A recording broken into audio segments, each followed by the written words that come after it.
ஓம் ஸ்ரீ குருப்யோ நமக. நன்றாக குருவாழ்க, குருவே துணை. ஜேவி மீடியா சேனல் நேயர்களுக்கு உங்கள் ஜோதிடர் JMS சந்திரமௌலியின் பதிவு. இது ராகுவை பற்றி ஒரு சிறப்பு பதிவு. உங்கள் ஜாதகத்தில் ராகு எங்கே இருக்கிறார், அதை வைத்து இப்போது கோச்சாரத்திலே ராகு நட்சத்திர மாற்றம் அடைகிறார். ஜூன் 30 முதல் நவம்பர் 25 வரை தன்னுடைய சொந்த நட்சத்திரமான சதயத்தில் இருந்த ராகு செவ்வாயினுடைய நட்சத்திரமான அவிட்டத்துக்கு வருகிறார். இப்போ இதை நம்ம கவனிக்கணும். என்ன அப்படின்னு கேட்டிங்கன்னா, நம்ம ஜாதகத்தில் ராகு நல்லவரா செவ்வாய் நல்லவரான்னு பார்த்து வச்சுக்கணும். இந்த ரெண்டு கிரகங்கள் 8ஆம் இட தொடர்பு 12ஆம் இட தொடர்பு இருந்ததுன்னா இது நல்ல ராகுவோ நல்ல செவ்வாயோ அல்ல. உங்களுக்கு ராகு செவ்வாய் திசா புத்தி நடக்கும்போது கண்டிப்பாக இந்த 8-12 இருக்கிறதுனால கெட்டது செய்யும். அப்படி இல்லைங்கும்போது இந்த பெயர்ச்சி, இந்த சார மாற்றம் என்பது உங்களுக்கு நன்மையை தரும். எப்படி நன்மையை தரும் அப்படின்னா, ஒரு வேலையில் இடமாற்றம், அதே மாதிரி ஒரு கடை வச்சுருக்கீங்க, இன்னொரு இடத்துக்கு மாற்றிக்கலாம். ஒரு வீடு வாடகை வீட்டில் இருக்கீங்க, இன்னொரு இடத்துக்கு மாற்றிக்கலாம்.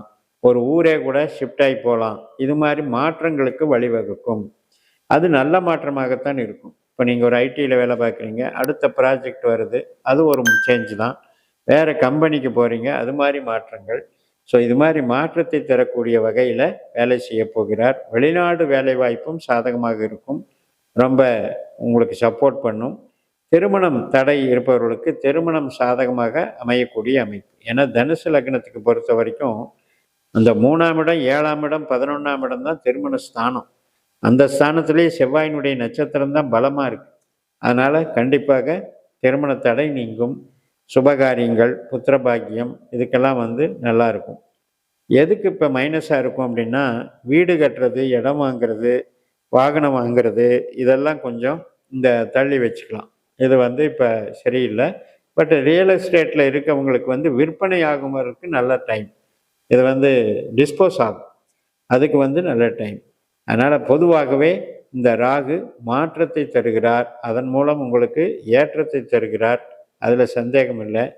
சில பேருக்கு பூர்வீக சம்பந்தப்பட்ட சொத்துக்கள், அதில் இருக்கிற டாக்குமெண்ட்ஸ் பிரச்சனைகள், அதெல்லாம் தீர்வுக்கு வரும். அதெல்லாம் ஒரு சுமூகமாக முடிவுக்கு வரும்.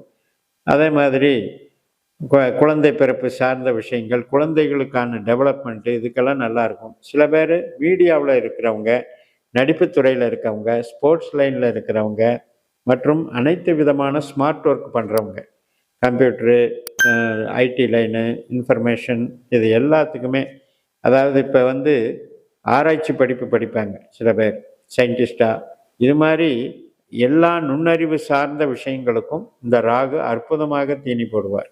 இது நம்மளுக்கு ஒரு புகழை கொடுப்பார். உங்கள் பேர் ஏதோ ஒரு நமக்கு ஒரு பத்திரிகையிலையோ அல்லது ஒரு பொது வெளியிலையோ உங்கள் பேர் பிரபலமாகிற அளவுக்கு பண்ணக்கூடிய ஒரு அமைப்பை தருகிறது. அதனால் நீங்கள் நல்ல வெல் பவரை வளர்த்துக்குவீங்க, உங்களுடைய டார்கெட்டை ஃபிக்ஸ் பண்ணிக்குவீங்க. அதுக்காக நீங்கள் உங்களுடைய அறிவை பயன்படுத்துவீங்க. அந்த அறிவு உங்களுக்கு மிகப்பெரிய சப்போர்ட்டிவாக இருக்கும். அதற்கு பொதுஜன தொடர்பு, ஒத்துழைப்பு நல்லா இருக்கும். அதே மாதிரி குடும்ப வாழ்க்கையும் நல்லா இருக்கும். அதனால் இந்த காலகட்டம் மிக மிக ஒரு அற்புதமான காலகட்டம். உலகத்துக்கு கொஞ்சம் சோதனையாக தான் இருக்கும். இந்த ராகு செவ்வாய் நட்சத்திரத்தில் வர்றது அது உலகியல் ஜோதிடம். தனி மனித ஜோதிடம் வேறு, உலகியல் ஜோதிடம் வேறு.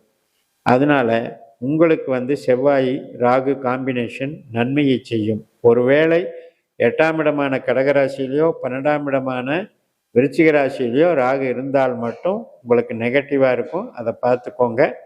மற்றபடி அப்படி இல்லாதவர்களுக்கு நல்ல நன்மைகளே நடக்கும். சகோதர வழிவில் மேன்மைகள் உண்டாகும். உங்களுக்கு இளைய சகோதரம், அவங்க வகையில் மேன்மைகள் உண்டாகும். அதே மாதிரி தான் பூர்வீகம், பெற்றோர்கள் வழி ஆதரவு உண்டாகும். மேல் படிப்பு படிக்கிறவர்களுக்கும் சிறப்பாக இருக்கும் என்று சொல்லி நிறைவு செய்கிறேன். இந்த சேனலை சப்ஸ்கிரைப் பண்ணி ஷேர் பண்ணுங்கள். உங்கள் தனிப்பட்ட ஜாதக பலாபலன்களை என்னுடைய வாட்ஸ்அப் நம்பரில் தொடர்பு கொண்டு பலன் பெறுங்கள். பாஸ்கரா அஸ்ட்ராலஜி சிஸ்டம் என்பது உங்களுடைய கேள்விகளுக்கு கரெக்டாக அக்யூரேசியாக பதில் சொல்லக்கூடிய சிஸ்டம். அதனால தான் இதை லக்ன ரீதியாக பார்க்கணும்னு சொல்கிறோம். ராசி என்பது நிலையானதல்ல. நம்முடைய பிறந்த நட்சத்திரம் என்பது திசைகளுக்கு தகுந்தபோதும் மாறக்கூடியது. அதனால் இந்த ஜோதிடத்தை பின்பற்றுங்கள் என்று சொல்லி நிறைவு செய்கிறேன். நன்றி, வணக்கம்.